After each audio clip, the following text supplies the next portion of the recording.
அதிர்ஷ்டம் வாய்ந்த நட்சத்திரம். இதை கவனத்தில் நீங்கள் கொள்ளணும். நல்ல பலம் வாய்ந்த கிரகங்களால் நமக்கு என்ன மாதிரியான பலன்கள் ஏற்படும் என்பதை அனைவருக்கும் என் இனிய காலை வணக்கங்கள். நம்மளுடைய பதிவில் இன்று கிரகங்களின் பலம், அதன் பலன்கள் எப்படி என்று பார்ப்போம். தொடர்ந்து நட்சத்திரத்தின் உங்களுக்கு ராசியான நட்சத்திரம், பணவரவை கொடுக்கக்கூடிய நட்சத்திரத்தையும் பார்ப்போம். தொடர்ந்து இன்றைய பதிவுக்குள்ளே போவோம். இன்றைய தேதி 29ஆம் தேதி 8ஆம் மாதம் 2026 சனிக்கிழமை, தமிழ் மாதம் ஆவணி. இன்றைய திதி தேய்பிறை பிரதமை இன்று மதியம் 12:27க்கு முடிவடைந்து துவிதியை ஆரம்பமாகும். இன்றைய நட்சத்திரம் புரட்டாதி நட்சத்திரம் முடியும் நேரம் ஆங்கில தேதியின் முறைப்படி 30ஆம் தேதி அதிகாலை 6:12க்கு முடிவடைந்து உத்திராட்டாதி ஆரம்பமாகும். இன்றைய யோகம் முதலில் மரண யோகம், பிறகு சித்த யோகமாக வருகிறது. நல்ல நேரம் காலை 8:40 9:10 வரை, அதன் பிறகு காலை 11:43 மதியம் 2:15 வரை, மாலை வேளையில் 6:09 7:20 வரை. ராகு கால நேரம் காலை 10:11 11:43 வரை. யமகண்ட நேரம் மதியம் 2:45 4:17 வரை. கூலிகன் காலை 7:09 8:40 வரை. சந்திராஸ்தம ராசி கடகராசி அன்பர்களுக்கு இன்று சந்திராஸ்தமம். இவர்களுக்கு நாளை அதிகாலை 12:07க்கு சந்திராஸ்தமம் முடிவடையும். இன்றைய ராசி பலன் பார்ப்போம். மேஷ ராசிக்கு கீர்த்தி, ரிஷப ராசிக்கு ஏமாற்றம், மிதுன ராசிக்கு கவலை, கடக ராசிக்கு நிறைவு, சிம்ம ராசிக்கு இன்பம், கன்னி ராசிக்கு அமைதி, துலாம் ராசிக்கு பாராட்டு, விருச்சக ராசிக்கு பரிவு, தனுசு ராசிக்கு தனம், மகர ராசிக்கு கவனம், கும்ப ராசிக்கு எதிர்ப்பு, மீன ராசிக்கு வரவு. தொடர்ந்து சுப ஓரைகள் பார்ப்போம்.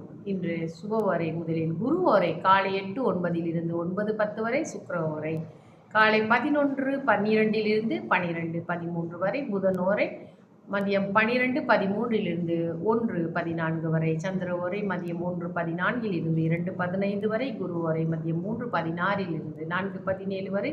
சுக்கிர ஓரை மாலை 6:19 7:20 வரை. இன்றைய நட்சத்திரம் உத்திரம் நட்சத்திரம் இரண்டாம் நட்சத்திரமாக வருவது, அதாவது உங்களுடைய நட்சத்திரம் உத்திர நட்சத்திரமாக இருந்து அதற்கு இரண்டாம் நட்சத்திரமாக வருவது அஸ்த நட்சத்திரம்.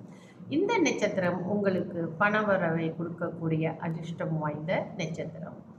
இதை கவனத்தில் நீங்கள் கொள்ளணும். ஸோ உங்களுடைய பண பிரச்சனைகளாக எதுவாக இருந்தாலுமே சரி, கையில் காசு தங்க மாட்டுது அப்படிப்பட்ட ஏதாவது ஒரு சூழ்நிலையில் நீங்கள் இருந்தீங்கன்னா உங்களுடைய பிரார்த்தனையை கடவுள் பகவானுக்கிட்ட நீங்கள் உங்கள் பிரார்த்தனையை கஷ்டங்கள் போக வேண்டும், பண தொல்லைகள் இல்லாமல் வாழ வேண்டும் என்றால் அந்த பிரார்த்தனையை இந்த நாளிலே நீங்கள் வைத்து கொண்டால், அதாவது அஸ்த நட்சத்திரத்திலே ஒரு வழிபாடா அல்லது ஒரு சங்கல்பமா நீங்கள் செய்து கொண்டீர்கள் இருந்தால் ஏதாவது ஒரு முன்னேற்ற வழி உங்களுக்கு கட்டாயமாகவும் பண வரவும் உங்களுக்கு வரும்.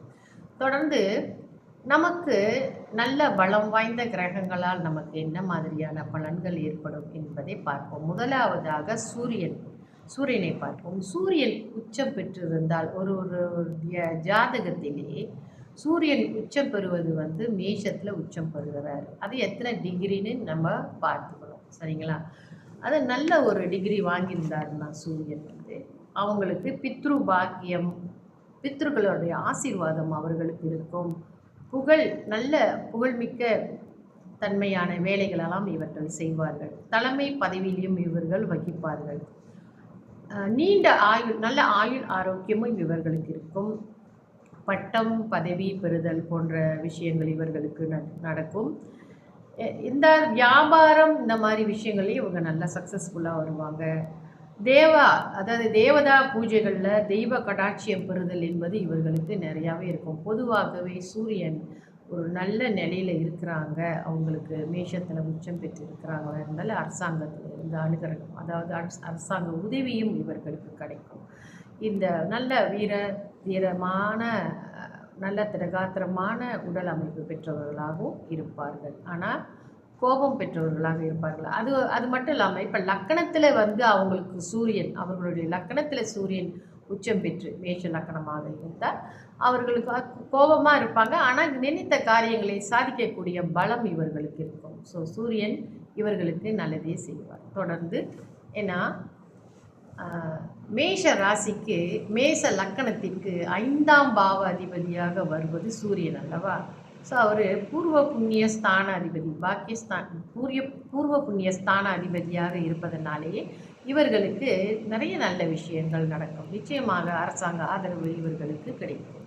தொடர்ந்து நம்மளுடைய பதிவில் இணைந்திருங்கள். நன்றி, வணக்கம்.